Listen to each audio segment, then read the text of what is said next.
তাকে তাকে দেয় না। দান করা ধর্ম, তবে সেটি সৎ পাত্রে হওয়া চাই।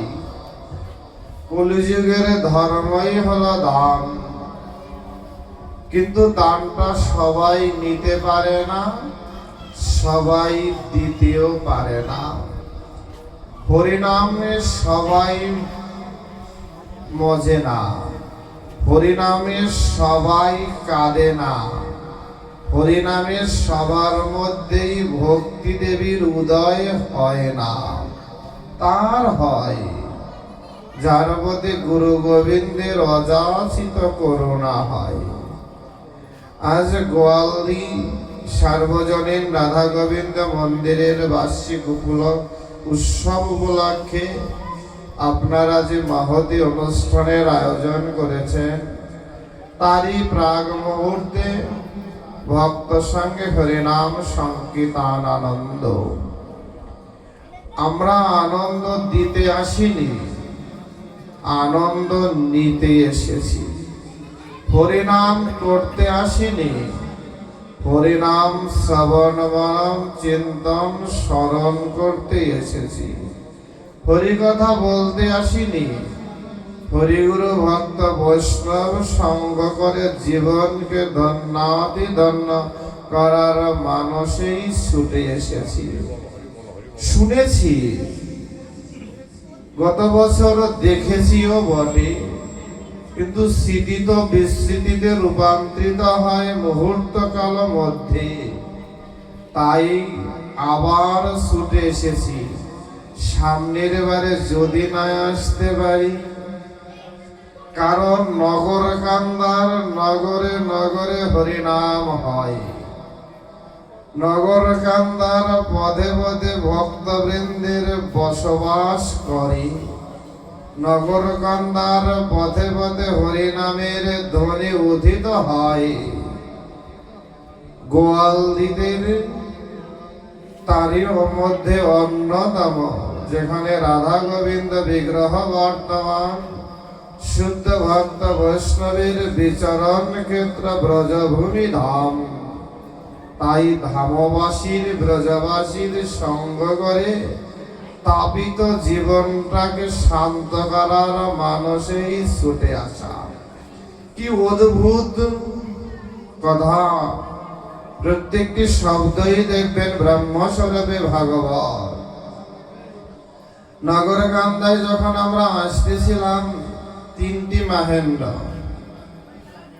সাত্বিক মাহেন্দ্রের মধ্যেই ভক্তরা ফরিদপুরের শ্রীদামসী অঙ্গনে, যেখানে অখণ্ড মহানাম মহাযজ্ঞ চলছে, 156তম মহাবতারী প্রভু বন্ধু সুন্দরের আবির্ভাব উৎসব চলছে। উৎসবের মাহেন্দ্রক্ষণ ছেড়ে শ্রীঅঙ্গন থেকে যাত্রা করে এই নগরকান্দার গোয়ালদি এসেছে সারা পদে অবিরাম হরিনাম করতে করতে। কল্পনা করা যায়, এটি এদের আজকের প্রথম স্বভাব নয়, এ স্বভাব বহুদিনের। কারণ শাস্ত্রে বলা আছে, ভজন সাধন সিদ্ধান্ত দীপিকা। যদি ভজন থাকে তবে সাধনময় জগতে প্রবেশ করে। যদি সাধনময় জগতে কেউ একবার প্রবেশ করে, তবে সিদ্ধান্ত জগতে পৌঁছাতে পারে। আমি কে, তুমি কে?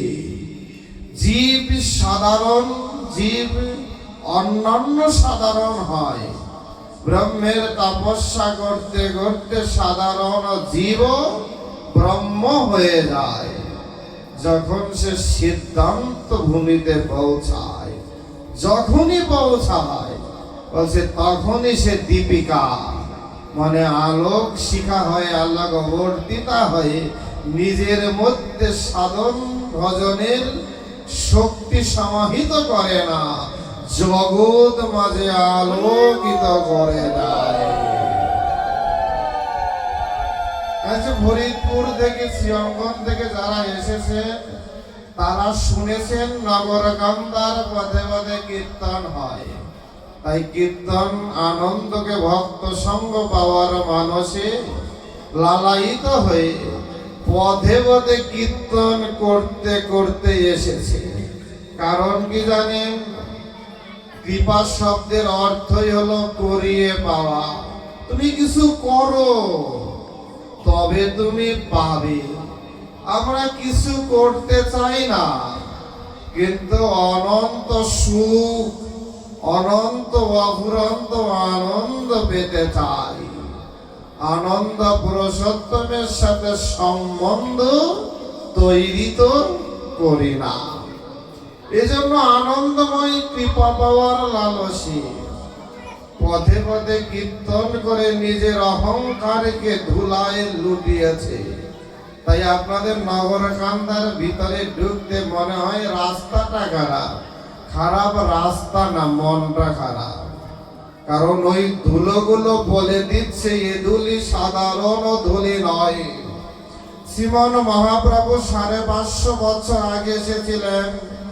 প্রভু বন্ধু সুন্দর 156 বছর আগে এসেছিলেন। ফরিদপুরে অপ্রাকৃত লীলা করেছিলেন। এই দুইজন হরিনামের বন্যায় ভাসিয়েছিলেন। শ্রীমন মহাপ্রভু বলছে, পৃথিবীতে যত আছে নাগরাদি গ্রাম, সর্বত্র প্রচারিত হইবে তব মম নাম।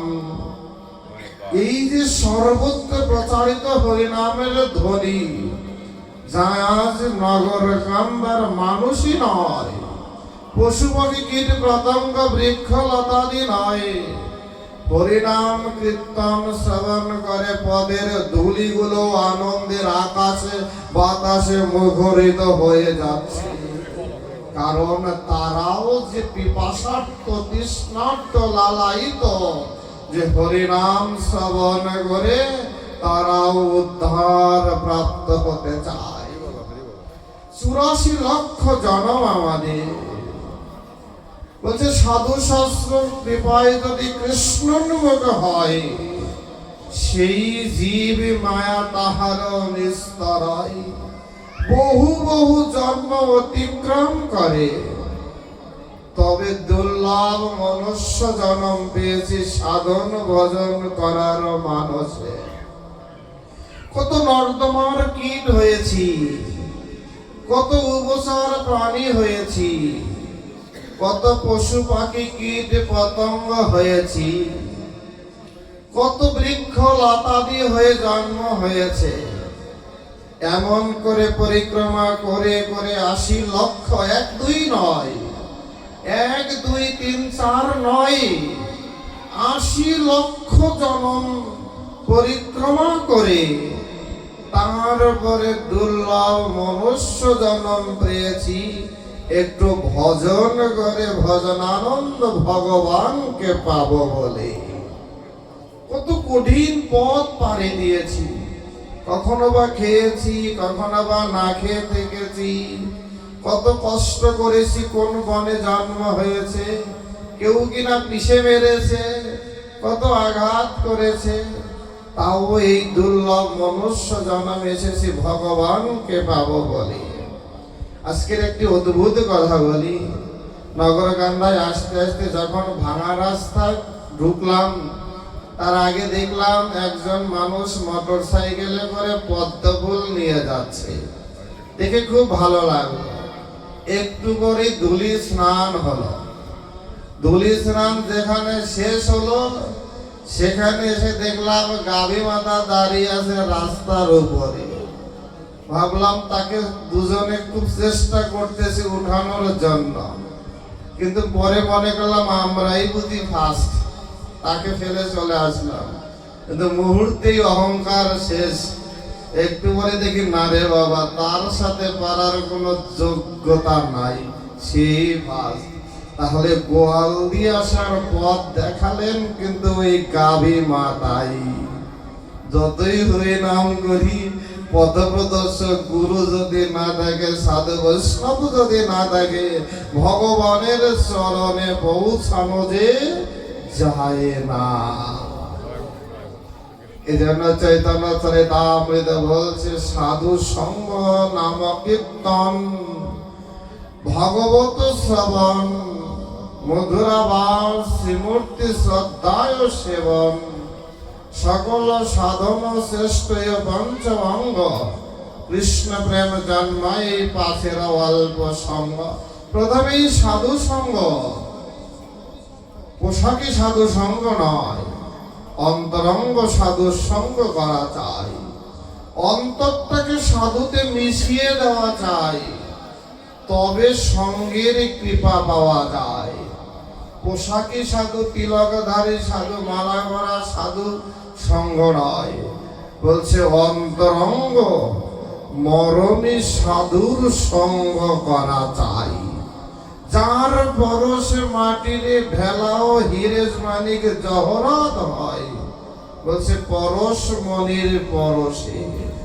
এই পরশ মনিটা হলো সাধু। দেখুন সাধু সঙ্গের ফল প্রসঙ্গে বলি। শ্রীরাম বৃন্দাবন, বৃন্দাবনে আছেন বিখ্যাত গুজরাটি কবি সুরদাস, যিনি জন্মান্ধ, কিন্তু রাধা গোবিন্দের উপরে এত অদ্ভুত পদ পদাবলী রচনা করেছে না, যা অকল্পনীয়।